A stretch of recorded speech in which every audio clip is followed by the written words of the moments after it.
Сайн байцгаана уу эрхэм үзэгчид та бүхэндээ баасан гарагийн мэндийг айлтган дэвшүүлж байна. Төвөмбөсийн ДБС-ийн мэдээний албанаас өдөр бүр бэлтгэн үзүүлдэг Төвөмбөсийн мэдээллийн хөтөлбөрийн ээлжиц дугаараараа өнөөдрийн аймаг орон нутгийн онцлог мэдээлүүдэд танилцуулах гэж байна. Хөтөлбөртөө анхаарлаа хандуулж байгаа үзэгч та бүхэндээ баярлалаа. Эхний мэдээлэлээр хөтөлбөрөө эхлүүлье. Дархуул аймгийн хэмжээнд эрүүл мэндийн аюултай хог хаягдлыг зориулалтын дагуу устгаж байна. Үүнтэй холбоотой бэлтгэсэн дэлгэрэнгүй сурвалжилгыг одоо хүргэнэ. Хог хаягдлын менежментийг боловсронгуй болгох ажлын хүрээнд аймаг орон нутгаас төсөв хөрөнгийг нь гарган бараат хогийн цэгт 60 жил хоримтлагдсан хур хогийг дарж булшлан хашаажуулж нүхэн сэргээлтээ хийсэн. Өмнө нь хогийн цэгт зөвхөн айл өрх аж ахуйн нэгж байгууллагуудаас гарч байгаа. Хог хаягдлаас гадна эрүүл мэндийн байгууллагад хэрэглэгдсэн аюултай хог хаягдлыг ч мөн ил задгаан хайж булж шатаадаг байсан. Харин одоо Дархуул аймгийн хэмжээнд идэвхтэй үйл ажиллагаа явуулж байгаа 90 гаруй эрүүл мэндийн байгууллагын 73 нь мэргэжлийн байгууллагын эрхэлж байгаа зориулалтын үйлдвэрт аюултай хог хаягдлаа устгуулж байна. Орон нутгаас үе шаттай авч хэрэгжүүлсэн арга хэмжээний үр дүнд Element Medical компани бараат хогийн цэгт анх байгуулсан био ялцмаг шатаах зуух бүхий газарт өөрсдийн хөрөнгөөр эрүүл мэндийн байгууллагаас гарч байгаа хог хаягдлыг хүлээн авч тээвэрлэх, ариутхан халдваргүйжүүлэх, бутлан устгах үйлдвэрийг байгуулан үйл ажиллагааг технологийн дагуу явуулж байна. Эрүүл мэндийн байгууллагын хог хаягдлыг зөвхөн шатаах зухаар бүх хог хаягдлыг устгах боломжгүй учраас цогцоор нь явуулъя гэдэг саналыг одоо дархан суманд тавиад тэгээд хөрөнгө оруулалтуудыг компани зүгээс хийгээд одоо нэмэлтээр барилга байгууламж, сонгох төхөөрөмж, хүн хүч, техник хэрэгсэл компани зүгээс хөрөнгө оруулалт хийгээд тэгээд одоо ерөнхийдөө эрүүл мэндийн байгууллагаас гарч байгаа аюултай эрсдэлтэй хог хаягдлыг устгах үйлдвэр маань сайдын тушаалын дагуу яг 100 устгагдах процесс нь бүрэн болчихж байгаа. Яг үйлдвэрийн процессоо бодох юм бол энэ байшингийг ашиглаад нэмэлт байшин ингээд яхаар нөгөө аюултай хог хаягдал нөгөө урсгал гэж байдаг байхгүй. Халдвартай хог хаягдал ороод энүүгээр гарахтаа халдваргүй болох зорилготой байдаг. Тийм учраас нөгөө урсгалтанд тарах байсан болохоор шатаах зухыг тусад нь ингээд нөгөө байшин бариад гаргасан байна. Манай үйлдвэрийн хүчин чадал бол нэг өдөрт бол нэг 5-аас 7 тоног. Наад ижлээд 10 тоног ч устгах хүчин чадалтай. Гэхдээ одоогийн байдлаар нөгөө дархны эмнэлгүүд дэс гарч байгаа хог хаягдлын хэмжээ нь болохоор за өдөрт нэг 7-8 зүйл хогл гарч байгаа шүү байна. Бүх эмнэлгүүд хамрагдаад одоо ингээд хог хаягдлын нэмэгдэх юм бол тонн гараа хог өдөртөө ирэх юм байна. За энэ ерөнхийдөө бол байгаль орчинд байсан сөрөг нөлөөг бууруулж байгаа.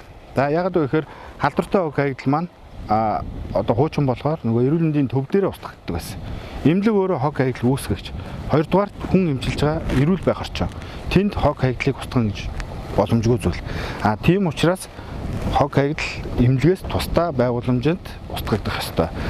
Тэгээд нөгөө хог хаягдлаас гарах халдвартай байгаль орчинд нөлөөлөх үнэр та нар одоо юу байдیں۔ Тэр бүх процессыг байхгүй болно гэсэн үг. Эмнэлэг дээр хог хаягдлыг жишээ нь 48 цагаас илүү хадгалах ёсгүй. Устгах газаргүй бол тэр хүмүүс байлгаал байна. Тийм учраас манайх болохоор ингээд 48 цагийн дотор хог хаягдлыг эмнэлгээс холдуулаад үйлдвэр дээр авцраад устгаж байгаа. За үйлдвэрийн гол үндсэн процесс болохоор зорилго болохоор халдвартай хог хаягдлыг халдваргүй болгоод хүн дахин ашиглахгүй болон болгож жижиглж бутлаад ушилдаг ийм процесс, үндсэн процесс бол юм. Тэгээ бас нэг юм тодруулж хэлгээд нийт эрүүл мэндийн байгууллагаас гарч байгаа хог хаягдлын за нэг 95-аас 97% нь одоо энэ манай оруулж байгаа процесс буюу ариутгаж халдваргүйжүүлээд бутлаад уншлах процесс. Үлдсэн 2-3% нь шатаагддаг. Тэр шатаагддаг хог нь яадаг хог байдаг вэ гэхээр биологийн гаралтай хог хаягдал шатаана. Хүний дэрэгтэн ихэлстэй цорхоос гарч байгаа ийм мис ажилбарын үлдэгдэлч байд юм уу. Тэр хог нь харьцангуй нөгөө нийт хогныхоо бага байдаг учраас шатаагдах хог нь бага байдаг. Үлдсэн бүх хог бол ариутгаж халдваргүйжүүлж бутлах. Өмнөх жилүүдэд бол одоо аюултай эмнэлгийн аюултай хог хаягдлыг бол одоо нэгдсэн эмнэлэгт одоо бусад газруудтайгаа гэрээ хийгээд нэгдсэн эмнэлэг одоо бараат хогийн цэг дээр авчирж одоо дарж урсаж устгадаг байсан. Одоо энэ зуух буюу одоо Element Medical компани одоо энэ зуухыг ажиллуулж эхэлснээрээ одоо технологийн дагуу устгах үйл ажиллагаа явагддаг болсон байгаа. Өмнөх оноод дээр эмнэлгийн аюултай хог хаягдлыг нэгдсэн эмнэлэг маань бүх бусад эмнэлгийн байгууллагуудаас хүлээж аваад автоклавда ариутгаад авчираад устгадаг байсан гэсэн үг. Тэгэхээр энэ бас огт нөгөө технологийн дагуу биш устгадаггүй байсан гэсэн үг биш. Одоо ингээд Element Medical компани маань үйл ажиллагаа явуулж эхлэснээс хойш одоо дарханд 100 орчим одоо эм эмнэлгийн байгууллагууд байгаа. Одоо тэрнтэй гэрээ хийснээрээ одоогийн байдлаар 80 орчим байгууллагатай гэрээ хийж тэдгээр байгууллагуудын аюултай хог хаягдлыг тээвэрлэж авчирээд өөрсдөө одоо энэ шатаах цугандаа устгах байгаа гэсэн. Тэгэхээр энэ зөвхөн шатаах цуг ажиллаж байгаа биш. Энэ талд нь одоо ариутгалын автоклав бусад одоо хэрчиж жижиглэх төхөөрөмжүүд бас ажиллаж байгаа л гэсэн. Албан ёсны хэрэгтэй компанийн үйл ажиллагаа явуулаад сар гаруй өнгөрч байна. Цаашдаа энгийн аюултай хог хаягдлыг төвлөрсөн цэгт авах, зориултын дагуу устгах, аймгийн хэмжээнд аюултай хог хаягдлын журмыг боловсруулан одоо ашиглаж байгаа цэгийн байгаль орчинд нөлөөлөх байдлын үнэлгийг хийх зэргээр улам боловсронгуй болох ажлуудыг үе шатстайгаар зохион байгуулна гэж мэдээллээ.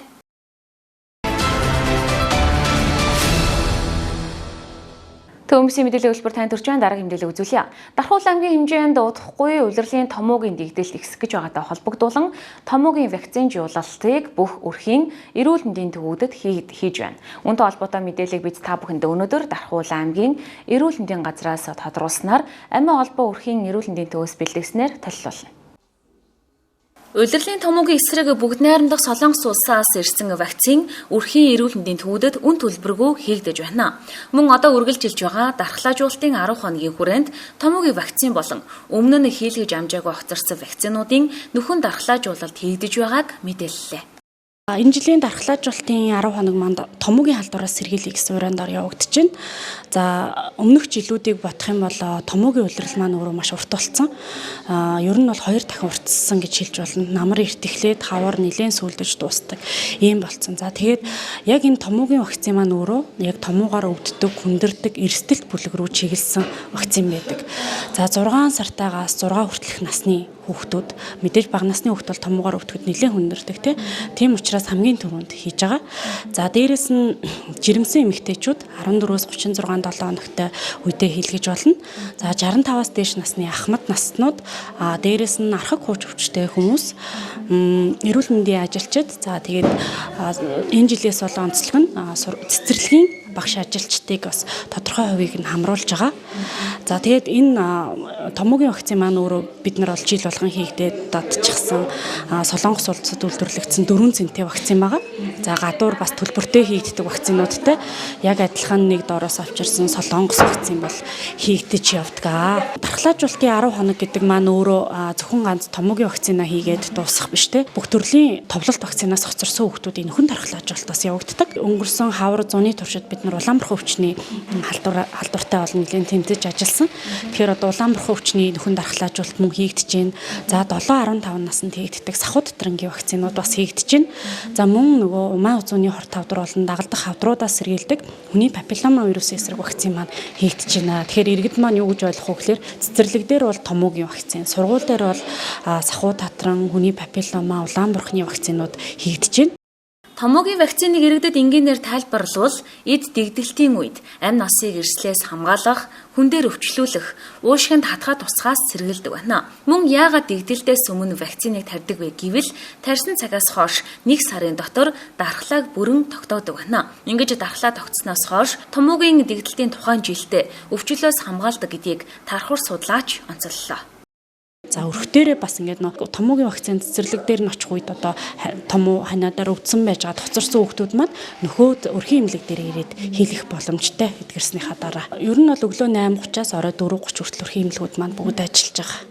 Цэгчүүд маань зарим тохиол хүүхдийнхаа ямар вакцины дутуу байгаа гэдгийг мэдхийн тулд ийм Монголиороо хандах уу, өргөлөөгөө залах уу, ер нь ямар арга хэмжээ? За 2024 онд бид нар ийм Монголиа цахим програм буюу хур системд 20 гаруй мянган хүүхдүүдийн дархлаажуулалтын мэдээллийг нөхөж оруулсан.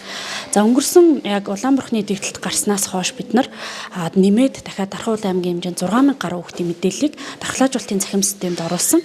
Энэ нь өөрөө бидний хур системд ороод одоо бүх хүүхдийн мэдээлэл эцэгхийн ийм Монголиа дээр харагдах боломжтой болдог гэсэн үг. Тэгэхээр ийм Монголиа дээр харагдахгүй хэрнээсээ одоо хүүхдийн тарилгын гэрчлэгээ ягаан дэвтэр дээр бичлэлт болон тэмдэглэлт мэдээллүүд нь байх юм бол өрхтөөр ирээд нөхөө чийлж болно гэсэн үг. Энэ маань цаашдаа одоо хүүхэд маань гадагшаа дотгошоо сурахч байд юм уу те аялах зугаалах бүх зүйлд энэ л авалгаагаараа шууд явдаг болсон учраас одоо дэвтэр дээр нь мэдээлэл тэрнээсээ цахим програмд мэдээлэхгүй бол мөн өрхтөөр ирээд нөхөн шивэлтэйг нь хийлгэж болно гэсэн үг. Иргэнтэй өөрийн харийн өрхийн эрүүл мэндийн төвдөө хандаж дархлаажуулалтын 10 хоногтой болон томоогийн эсрэг вакцины жуулалтанд хамрагдах боломжтой. Үзэгч та бүхэндээ Баасан гарагийн ээлжид мэдээллийн хөтөлбөрөөр танилцууллаа. Үзэгч та бүхэн амралтын өдрүүдэд ай тухтай тавтай өнгөрүүлээрэй. Баяртай үзэгчтэй.